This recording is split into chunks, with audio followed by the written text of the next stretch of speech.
Selamat datang kembali di channel Gilang Gulat. Di AEW Dynamite tadi pagi di hari ini Kamis 7 Juli 2022 kita sudah tahu dan juga saksikan bersama-sama jika Wardlow menjadi new TNT Champion. Juara baru hadir di episode Dynamite hari ini. Dan ada beberapa interesting point, beberapa segmen-segmen yang sayang banget untuk dilewatkan ulasannya di video kali ini. Mari kita bahas episode AEW Dynamite yang tayang di pagi hari ini, yang mana ini merupakan fallout dari Blood and Guts yang melanjutkan bagaimana kelanjutan cerita-cerita setelah Blood and Guts, dan juga ini menuju ke acara spesial Dynamite juga, yaitu Fighter Fest yang tayang minggu depan night 1 atau night 1, dan akan lanjut Fighter Fest night kedua atau malam kedua. Dibuka dengan pertandingan TNT Championship Wardlow versus Scorpio Sky street fight match ya. Agak bisa dikritisi match ini, dimana dia judulnya street fight, stipulationnya street fight, tapi mereka memakai kostum-kostum gulat mereka. Biasanya ya kalau di WWE nih ya, ini kalau di WWE, mungkin di AEW juga beberapa seperti itu. Street fight biasanya memakai kostum ala-ala jalanan begitu, pakai jeans atau mungkin pakai kaos begitu yang disobek-sobek, pokoknya bawa alat-alat sedemikian rupa. Tetapi di match ini tidak ada nilai street fight-nya buat saya. Bisa aja dibuat no disqualification, gak usah harus dibilang street fight begitu ya. Seperti yang kita sudah duga, Scorpio Sky datang bersama American Top Team. Beberapa anak buahnya Dan Lambert dari UFC datang ke sini ya, yang sudah diprediksi akan mengganggu match ini. Di match yang berjalan cukup oke menurut saya, tapi saya tidak begitu ekspektasi besar kalau Wardlow akan menang. Tetapi AEW rupanya memang sedikit lebih cepat menentukan ataupun memutuskan Wardlow menjadi champion di malam ini.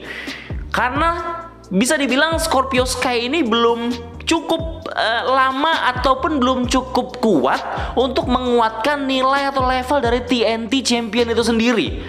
Ini adalah desain baru loh ya, baru beberapa minggu atau enggak 1 bulan 2 bulan lebih lah, yang dimana Scorpio Sky juga jarang untuk defend title ini. Dan sampai dia defend dengan Wardlow untuk kedua kalinya ini, dia dengan desain yang baru yang dia punya, dia bisa kalah walaupun dia menang jumlah orang. Jadi bisa dilihat sini dalam tengah-tengah match itu American Top Team, orang-orang dari UFC ini sempat mengganggu matchnya, tapi Wardlow bisa memukul mereka semua, melempar mereka semua keluar dari tempat ataupun ring bertarungnya Scorpio Sky melawan Wardlow. Dan akhirnya dengan Powerbomb Symphony yang dilayangkan Wardlow ke Scorpio Sky beberapa kali, dan Wardlow berhasil memenangkan TNT Champion and new TNT Champion Wardlow. AEW sudah membentuk karakter Wardlow ini monster ya, dengan berbagai macam storyline. Bahkan waktu dia masih bersama MJF, waktu dia masih bersama MJF, dia tetap monster. Monsternya semakin kuat setelah dia lepas dari MJF ya. Dia bisa against the odds, dia bisa memukulin banyak orang, powerbomb dengan banyak sekali lawannya. Orang banyak yang bilang juga kalau Wardlow ini karakternya dibentuk selayaknya Goldberg di WCW zaman dulu. Kemenangan Wardlow di malam ini menunjukkan kalau AEW serius sekali untuk membentuk talent-talent mudanya untuk bisa mendominasi di brand AEW, All Elite Wrestling. Kita akan nantikan terus nih bagaimana aksi ataupun juga manuver dan storyline yang menantikan Wardlow setelah dia menjadi TNT Champion. Apakah dengan Wardlow memegang TNT Champion, dia akan jadi pemegang TNT Champion yang bisa membuat level dan juga presisius dari title TNT lebih bermakna lagi, valuable lagi. Karena sempat dikritisi oleh Miro, pemegang TNT Championship sebelumnya, katanya setelah Miro tidak memegang lagi, ini pendapat Miro ya. Katanya TNT Championship sudah tidak berharga lagi. Apakah dengan dipegangnya Wardlow menjadi bisa cukup lebih berharga daripada sebelumnya? Akan dibuktikan di storyline berikutnya untuk Wardlow. Congratulations sekali lagi untuk Wardlow yang sudah berhasil mendapatkan TNT Championship. Lanjut di segmen berikutnya untuk menjelaskan lagi story dari Christian Cage versus Jungle Boy. Christian Cage keluar dengan Luchasaurus dengan kostum-kostum hitam mereka yang menandakan mereka adalah heel, yang mana mereka si Christian Cage cukup ingin menjelaskan alasan kenapa Luchasaurus memutuskan untuk tetap bersama dia, tidak mendukung Jungle Boy. Tetapi saya cukup kesal karena tidak ada penjelasan apa-apa. Belum Christian Cage menjelaskan, sudah keluar Matt Hardy yang mengganggu dengan musik Hardy Boy. Saya sempat ngira itu Jeff sama Matt yang keluar ya. Ternyata cuma Matt Hardy. Matt Hardy keluar bilang katanya, kok bisa Christian Cage melakukan hal tersebut ke Jungle Boy, mengkhianati Jungle Boy, padahal Jungle Boy sudah sangat percaya dengan Christian Cage. Terus Christian Cage membungkam Matt Hardy dengan mengangkat kasusnya Jeff Hardy. Dia bilang ke Matt Hardy kalau kamu kok lebih terlihat lebih mabuk daripada Jeff Hardy. Penonton langsung beriuh-riuh, kaget begitu ya, dan bahkan sangat membu Christian Cage pada saat bilang begitu. Jadi kayak dia mendisrespect Matt Hardy dengan apa yang dilakukan Jeff Hardy, yang mana kita tahu Jeff Hardy ketangkap lagi berkendara dengan keadaan mabuk, yang sekarang sedang berada di rehabilitasi sampai dia sober. Yang di shot di sini ataupun disasar oleh Christian Cage dari promonya waktu dia ngejek Matt Hardy, yang mabuk bukan Jeff tapi Matt Hardy. Ya begitulah ya.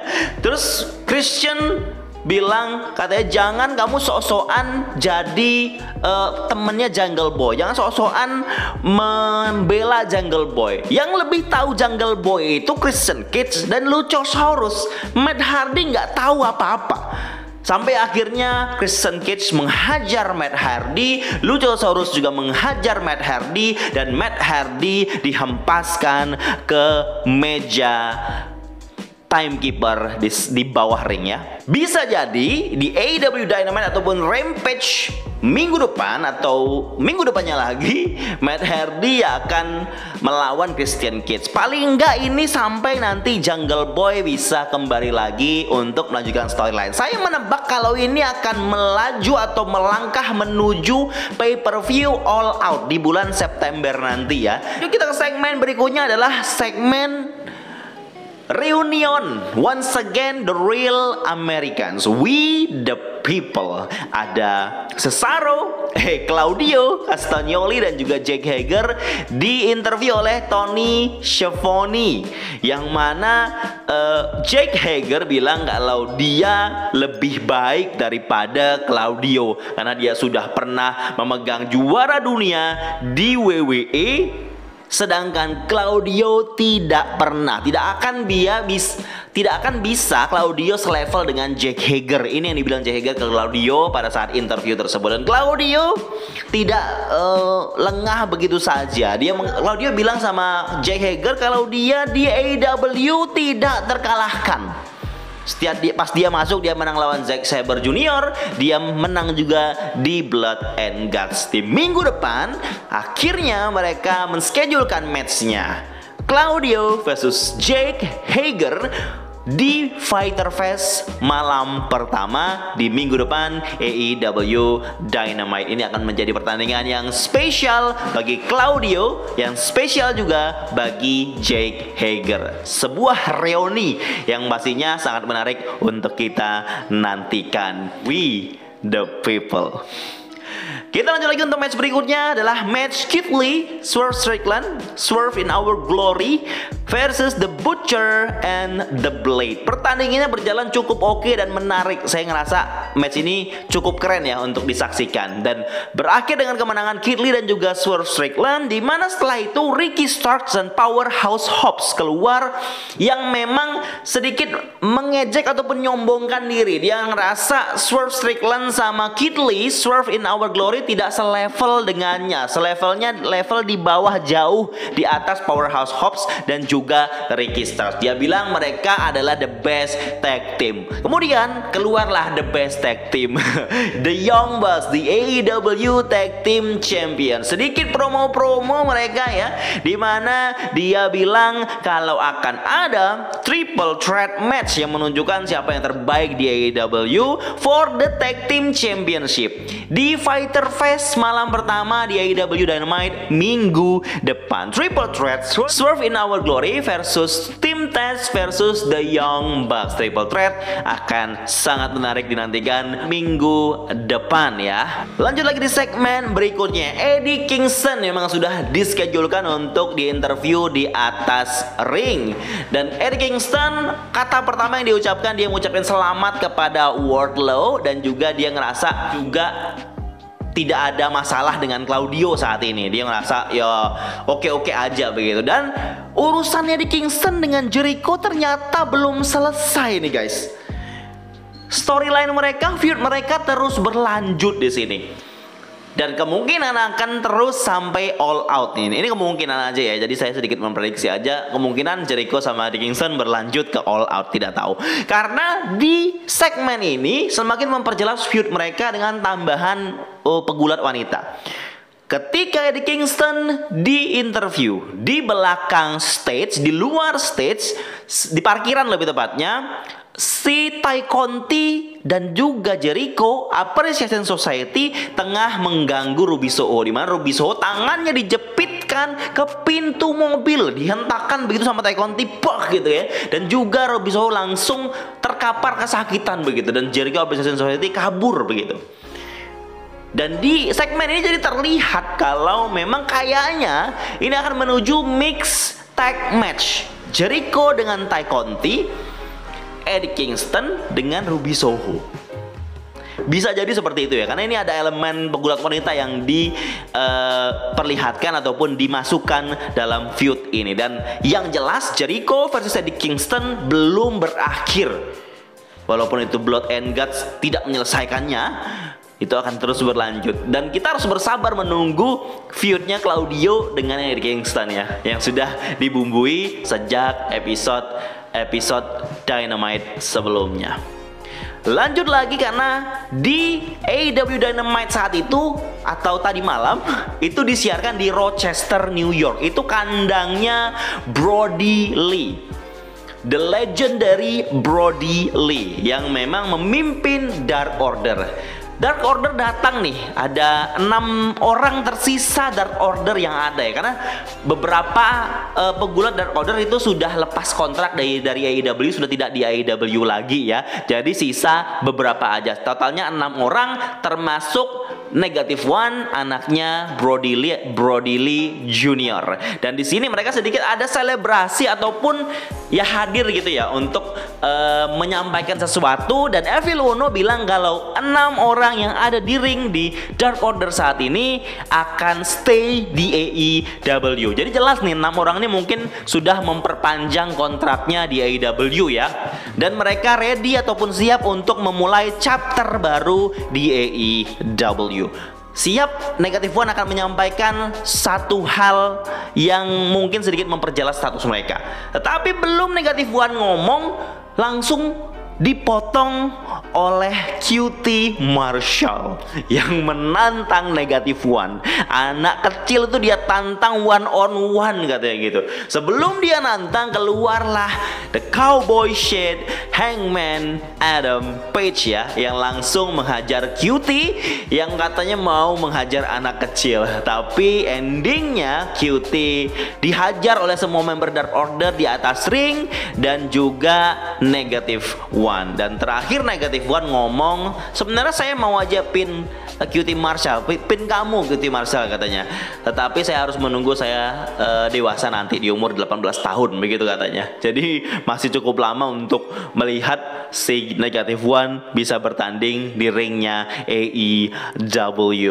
Dan ini segmennya hanya menurut saya cukup selebrasi Brody Lee aja, karena ini di kandangnya The Legendary Brody Lee ya. Ada informasi penting yang saya kira itu akan diumumkan tapi tidak jadi diumumkan. Dua hal yang jadi menggantung di sini ya. Jelas dari seluruh episode Dynamite-nya dua hal yang menggantung. Yang pertama, pengumuman ataupun penjelasan Christian Cage kenapa Luchasaurus gabung itu belum dijelaskan. Sama apa yang ingin disampaikan Negative One ini yang tadi dipotong oleh QT Marshall itu apa gitu. Apa cuma ngomong kalau QT Marshall dia bisa pin kalau dia mau dewasa nanti, atau apa begitu? Saya nggak jelas. Jadi ini ngapain nggak diumumin sekalian begitu ya? Kalau memang ada pengumuman yang jelas, atau memang sebenarnya nggak ada pengumuman apa-apa untuk Dark Order di sini? Agak bingung saya.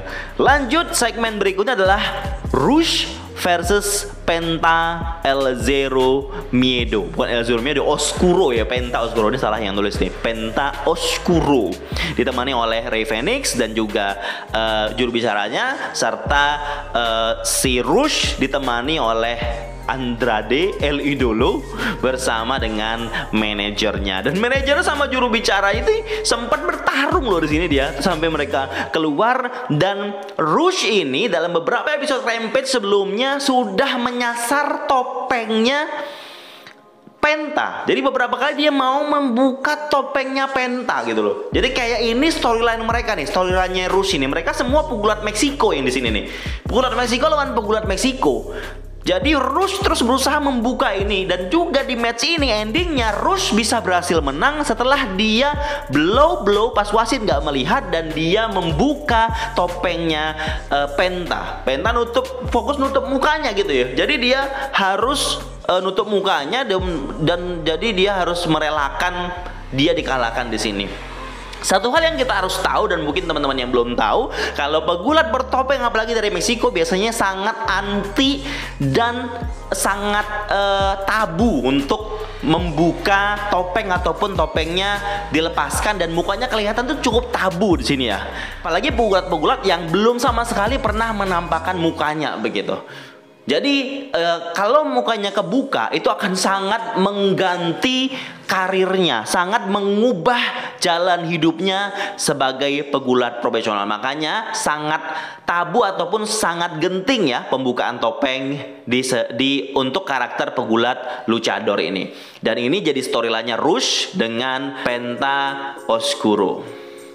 Match berikutnya adalah The Gun Club bersama The Acclaim melawan Leon Ruff, Bear Country dan juga Fuego del Sol. Dan pertandingannya dimenangkan oleh The Acclaim dan The Gun Club, tapi ada bumbu untuk perseteruan mereka. Seperti sebelumnya di minggu kemarin, kalau The Gun Club ini lagi berseteru ataupun ada intrik antara hubungan mereka udah nggak akur lagi nih Acclaim sama Gun Club ini. Yang di minggu kemarin malah Billy Gunn membela Acclaim, tapi di episode ini Billy Gunn membela anaknya sendiri dan di Acclaim dihajar habis-habisan dan akhirnya Billy Gunn and the Gun Club stands tall. Ini akan jadi feud low card ya, yang memang bisa dibilang menambah bumbu-bumbu feud yang ada di episodenya Dynamite dan juga Rampage. Lanjutlah, ada segmen di mana Miro call out the House of Black for costing him the All Atlantic. Kita tahu di episode di pay-per-view Forbidden Door ini di All Atlantic Fatal 4-Way, di endingnya Malakai ini menyemprotkan black mist ataupun tinta hitam ke wajahnya Miro ketika dia lagi submission. Ini membuat Miro lepas submissionnya dan Pac bisa memenangkan pertandingan. Dan Miro mengangkat cerita itu, picking a fight, dan merasa dirugikan. Dia nggak bisa menang All Atlantic Championship karena Malakai Black yang menyemburkan tinta hitam tersebut. Dan dia ingin menantang Malakai Black. Ini belum jelas nanti nih apakah jadi match di Fighter Fest malam pertama ataupun malam kedua. Kita nantikan aja feudnya Miro melawan Malakai Black. Lanjut lagi adalah pertandingan tag team pegulat wanita, Thunder Rosa dengan Toni Storm dengan nama tag teamnya Thunderstorm yang sempat dibentuk di Rampage kemarin. Nyla Rose dan Marina Shafir yang tim heel di sini ya untuk pegulat wanita, dan saya cukup skip untuk membahasnya ya, tapi kan saya menonton matchnya cukup oke juga, dimenangkan sudah ketebak oleh Thunder Rosa dan juga Toni Storm, Thunderstorm. Dilanjut lagi sampai kita ke segmen terakhir, the main event yang sudah diumumkan sejak episode Rampage di segmen Royal Rampage. FYI, di episode AEW Rampage direkam setelah Blood and Guts ditayangkan di hari Sabtu pagi.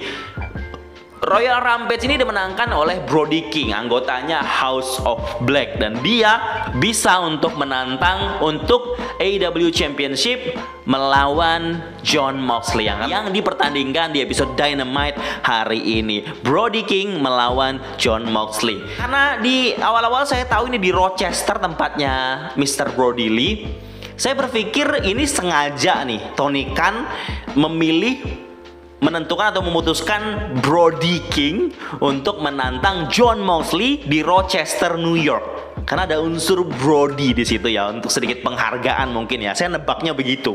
Mungkin benar begitu. Brody Lee, Brody King, ada Brody-Brodinya. Dan matchnya juga tidak, ya menurut saya tidak begitu berjalan spektakuler ataupun seru banget ya, tetapi cukup oke lah ya untuk sebuah championship match, yang mana di sini untuk AEW ataupun levelnya pegulat AEW lah ya, Brody King ini masih di mid card ya, nggak mungkin menang, harus ada keajaiban Brody King baru bisa menang di momen ini ya, karena ini defense, ini menurut saya cuma mengisi rekornya Jon Moxley untuk defend title AEW Championship aja, tapi matchnya cukup menarik untuk kita simak. Dan setelah off air, ini ada momen di mana Brody King ini sudah mau keluar ditemani Malakai Black, hadir Darby Allin dengan Sting. Darby cukup menghargai usahanya Brody King di sini, dia mau salaman, tapi Brody King nggak mau, Malakai pergi, dan akhirnya Darby Allin sama Sting ditinggalkan begitu saja. Ini menurut saya akan jadi tag team match ini, nggak tahu di episode Dynamite kapan ya, mungkin di Fighter Fest night kedua kali. Dan dari semua match yang sudah kita saksikan di episode Dynamite hari ini ya, menurut saya yang paling keren adalah momen kemenangannya Wardlow tentunya, dan juga sedikit update untuk ceritanya Christian Cage dengan Jungle Boy, yang menurut saya ini akan jadi cerita yang cukup panjang, karena seperti yang kita lihat untuk storynya Christian Cage sama Jungle Boy ini, AEW ini membawanya, menceritakannya cukup dengan fase yang pelan. Jadi kan pelan begitu. Ada beberapa poin yang bertambah sedikit, tidak banyak bertambahnya, karena memang ini akan menjadi cerita yang cukup panjang. Saya cukup cukup interested ya dengan apa yang disajikan AEW untuk ceritanya Christian Cage melawan Jungle Boy ini. Untuk teman-teman semua, mana segmen dan match yang membuat teman-teman ngerasa seru banget dan juga menarik banget di episode Dynamite hari ini? Bisa komen di bawah. Terima kasih dan selalu subscribe, support channel ini. Jangan lupa juga sedikit rezekinya masukkan ke Saweria. Terima kasih.